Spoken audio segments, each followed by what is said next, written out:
Good morning students, my name is Nikhil Kumar. You all fine boys and girls. तो I hope आप लोग अच्छे होंगे।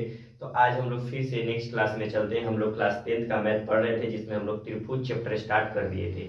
उसमें हम लोग थेल्स प्रमेय, जो प्रमेय है आपका 6.1, उसको हम लोग प्रूव कर लिए थे। तो आइए हम लोग थेल्स प्रमेय का प्रतिलोम को सिद्ध करेंगे और आगे बढ़ेंगे। तो आइए हम लोग देखते हैं थेल्स प्रमेय का प्रतिलोम। थेल्स प्रमेय का थेल्स प्रमेय का प्रतिलोम क्या है? प्रतिलोम जस्ट उसका अपोजिट है। क्या है? उसका अपोजिट है। तो देखिए थेल्स प्रमेय के प्रतिलोम को हम लोग सिद्ध करते हैं। कल हम लोग थेल्स प्रमेय पढ़े थे, जिसमें हम लोग पढ़े थे कि यदि कोई त्रिभुज है, ठीक है, अगर एक कोई त्रिभुज है जिसमें एक भुजा के समानांतर एक रेखा खींची जाए, तो वह उस त्रिभुज को दो बिंदु पर प्रतिच्छेद करेगी तथा उसको अन्य मतलब अन्य दो भाग में समद्विभाजित करती है तथा उसका जो रेशियो होता था बराबर होता था। ठीक है, तो आज हम लोग थेल्स प्रमेय के प्रतिलोम में यह देखने वाले हैं, जो जो हम लोग भुजा जो लाइन लेते थे वो तीसरी भुजा के समानांतर होती है, तो उसी को हम लोग सिद्ध करेंगे। ठीक है, तो इसमें आप लोग थेल्स प्रमेय के प्रतिलोम में आप लोग लैंग्वेज में लिख लीजिए और कॉपी पेन निकाल के बैठिए और साथ साथ मेरे साथ लिखते रहिए, समझते रहिए। ठीक है, अगर कोई दिक्कत हो तो कमेंट बॉक्स में लिख कर बताइए। ठीक है, तो देखिए यदि किसी त्रिभुज में एक भुजा के समानांतर एक रेखा खींची जाए, तो वह तीसरी भुजा के समानांतर हो जाती है। एक भुजा के समानांतर एक रेखा खींची जाए तो वह तीसरी भुजा के समानांतर हो जाती है। इसे ही थेल्स प्रमेय का प्रतिलोम कहते हैं। आइए हम लोग फिगर से समझते हैं और है क्या इसको समझ लेते हैं। तो देख लीजिए, फिगर बना लेते हैं। देखिए इसका नाम ए बी सी दे देते हैं। ठीक है, एक भुजा के समानांतर इसके रेखा खींच देते हैं, यहाँ पे इसका नाम डी ई दे देते हैं। ठीक है, और देखिए इसके समानांतर है। ठीक है, जब हम लोग थेल्स प्रमेय सिद्ध कर रहे थे तो इसके समानांतर से लेकर चल रहे थे और थेल्स प्रमेय को लाए थे। अब हम लोग जब थेल्स प्रमेय का प्रतिलोम सिद्ध करेंगे तो थेल्स प्रमेय से चलकर इसको करेंगे। तो आइए यहाँ पे हम लोग लिखते हैं। पहले आपको कुछ भी नहीं है तो दिया है लिखना है, दिया है। ठीक है, गिवन। ठीक है, दिया है आपको एबीसी एक त्रिभुज है, एबीसी एक त्रिभुज है,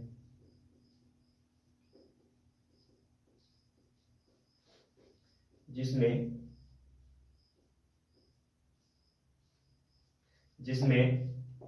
डी तथा ई बिंदु ए बी तथा ए सी भुजा पर स्थित है। ए बी तथा ए सी भुजा पर स्थित है और जिसमें दिया है ए डी बटा में D B is equal to A E बटा में ई सी। ये आपको गिवन है, दिया है थेल्स प्रमेय से। तो सिद्ध करना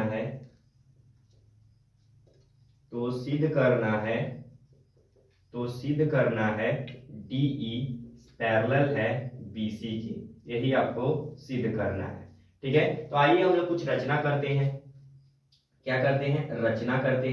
रचना हम लोग क्या करेंगे, ये जिसके पैरेलल, तो यहीं पे एक पैरेलल हम लोग रचना कर लेते हैं, इसका नाम ई डैश देते हैं। तो रचना में हम लोग क्या किए कि डी ई डैश पैरेलल कर दिए किसके? बीसी के पैरेलल कर दिए। ये हम लोग रचना किए हैं।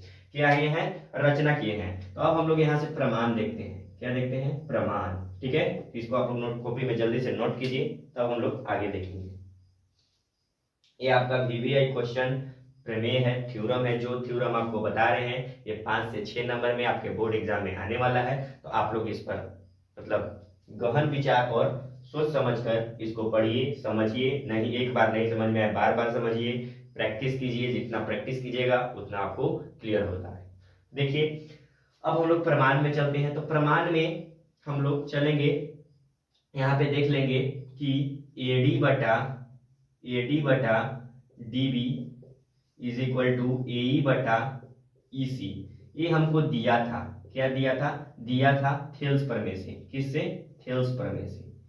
थेल्स प्रमेय से हमको ये दिया था, ठीक है। इसको इक्वेशन फर्स्ट मान लेते हैं, ठीक है। और हम लोग प्राप्त किए थे DE डैश पैरेलल BC के, ठीक है। ये हम लोग किए थे रचना से। किससे? रचना से, ठीक है। हम लोग रचना से प्राप्त किए थे, ठीक है।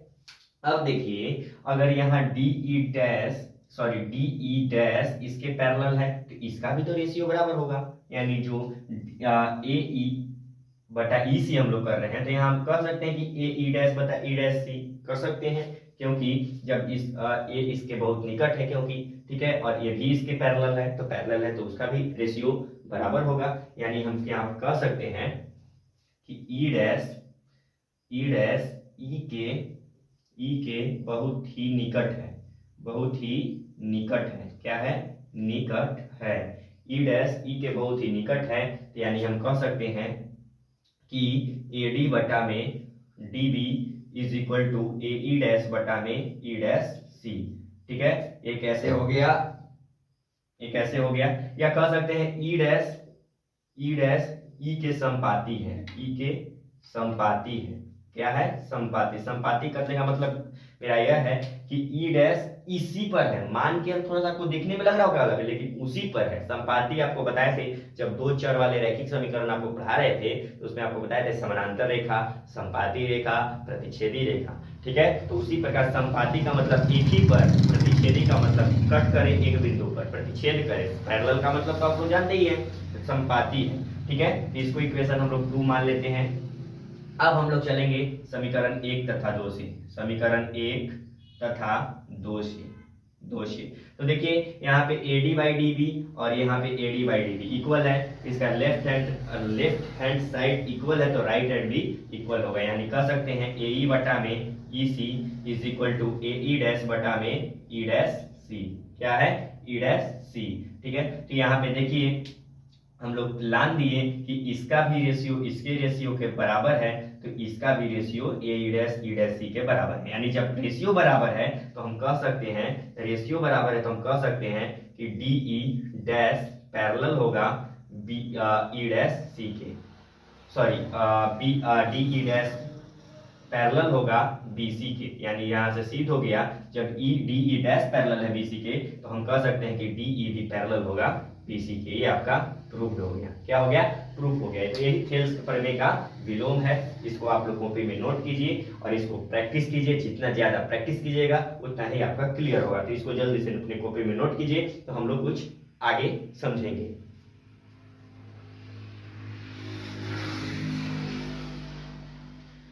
तो आई होप आप लोग इसको कॉपी में नोट कर लिए होंगे। तो अब हम लोग आगे चलते हैं और समझते हैं।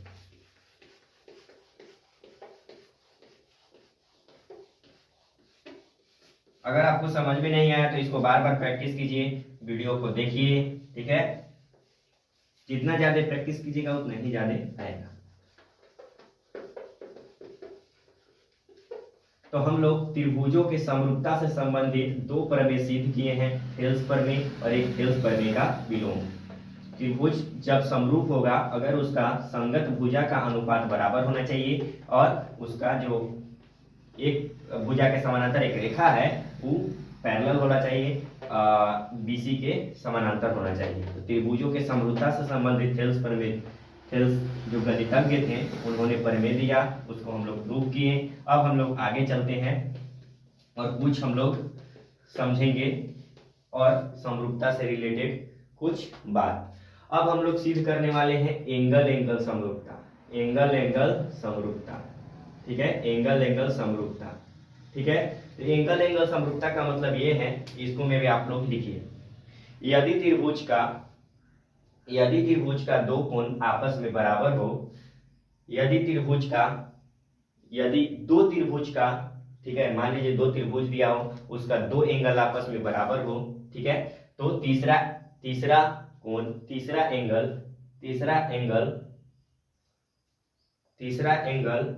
बराबर होता है। तीसरा एंगल ऑटोमेटिक बराबर होता है। माने कहने का मतलब ये है, इसको लिख दीजिए कोण समरूपता।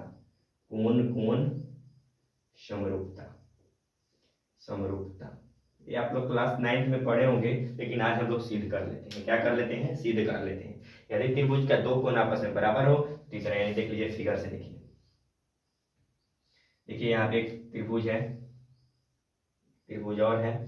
मान लीजिए इसका नाम ए बी सी दे देते हैं, इसका नाम पी क्यू आर दे देते हैं। मान लीजिए ए एंगल इसके एंगल के बराबर है, एंगल ए एंगल बी के बराबर है, एंगल बी एंगल क्यू के बराबर है, तो एंगल सी आपको दर्शाना है कि एंगल सी एंगल आर के बराबर होगा। ठीक है, यहाँ पे लिख लीजिए, दिया है ए बी सी एक त्रिभुज, ए बी सी तथा पी क्यू आर एक त्रिभुज है, दो त्रिभुज है। क्या है? दो त्रिभुज है, दो त्रिभुज है जिसमें angle A is equal to angle P है और angle B is equal to angle Q है। ठीक है, तो दर्शाना है कि angle C is equal to angle R, यही आपको सिद्ध करके यानी दिखाना है। ठीक है, तो आप लोग जानते हैं कि त्रिभुज में सभी कोणों का योग 180 डिग्री होता है। कितना होता है? 180 डिग्री होता है। तो आइए उसी की मदद से हम लोग इसको प्रूफ करते हैं। तो यहाँ पे लिख दीजिए प्रमाण। इसमें कोई रचना उचना करने की जरूरी नहीं है। लिखिए, देखिए फर्स्ट त्रिभुज लिखते हैं, त्रिभुज ए बी सी में।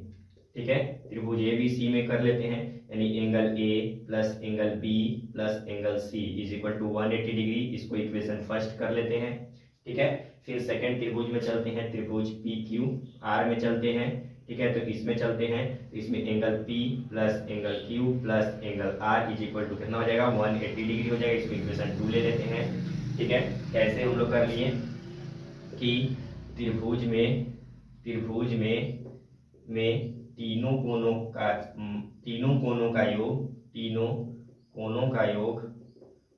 का योग इज इक्वल टू 180 डिग्री से। ठीक है, ये आप लोग जानते हैं। अब यहाँ पे कर लेते हैं इक्वेशन फर्स्ट एंड सेकंड को मिलाने पर, समीकरण 1 तथा 2 से। क्या कर लेते हैं? समीकरण 1 तथा 2 से। तो समीकरण 1 आपका दिया है राइट साइड, ये राइट हैंड साइड यानी आर एस इसका बराबर है, तो लेफ्ट हैंड भी बराबर होगा, यानी कर लेते हैं angle A plus angle B plus angle C is equal to angle P plus angle Q plus angle are.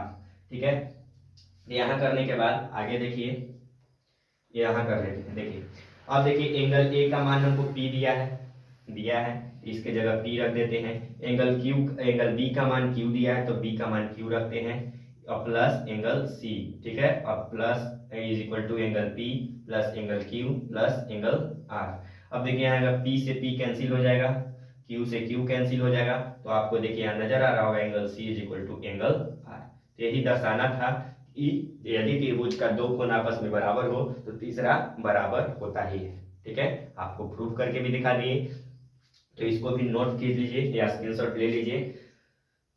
तो आज के लिए हम इतना ही रहने देते हैं। आपको ये बात समझ में आया होगा, अगर नहीं समझ में आया तो कमेंट बॉक्स में लिख कर बताएं। ठीक है, अगर हमारे चैनल से नए जुड़े हैं तो प्लीज चैनल को सब्सक्राइब करें।